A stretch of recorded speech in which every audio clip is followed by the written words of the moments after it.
Hi, in this video I'm going to show you how you can use major triads as upper structures over a dominant seventh chord. We're going to look at a chord of C7. C is the root of the chord, E the third, G the fifth, and B flat is the seventh. Now we're going to miss the G out and just play a shell, which is root, third, and seventh. And I'm going to show you how you can use 4 different major triads to make that chord sound really colourful. The first one is a D major triad. You can play the D major triad in root position, first inversion, or second inversion.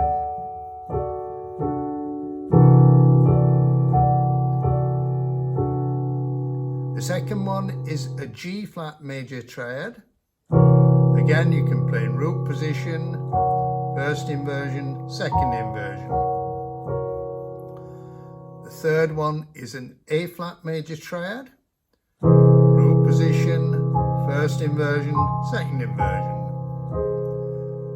And then the fourth chord is an A major triad.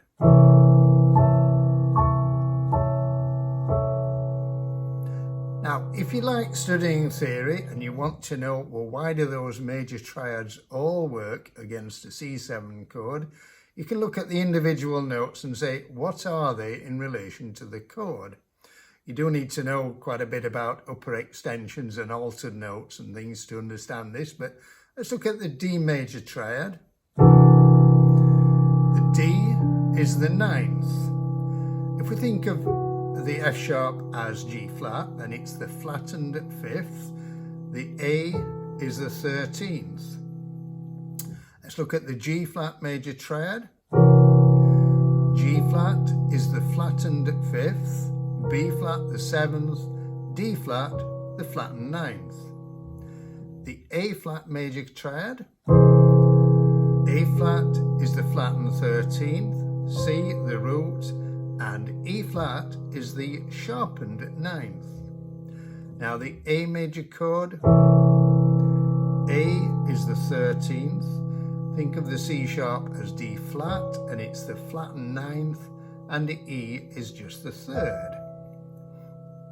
You don't need to know all that. If you're not really bothered about the theory, you just like the sound, and you want to think, well, how can I have a quick way of finding those triads over any 7th chord?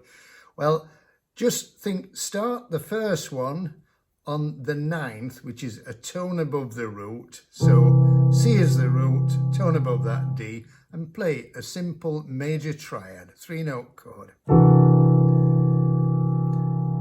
The next one is on the flattened 5th. So just think, well, the 5th of the chord, remember we're missing that out of the left hand, but the 5th was G, C, E, G.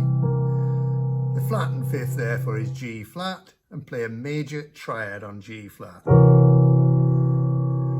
The next one is on the flattened 13th, and the next one is on the 13th itself. And do remember to experiment playing these in inversions. They often actually sound more effective when they're in first and second inversion. What I did in the introduction was I was taking 2 of those chords, the A flat major triad and the G flat, and I was going from one to the other in different positions to create movement over a static C7 chord, so they become kind of passing chords.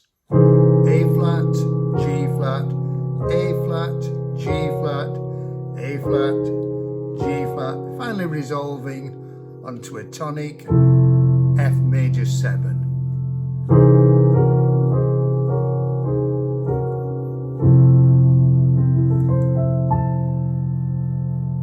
I hope you found that useful. If you did, then please like and subscribe, and thank you for watching.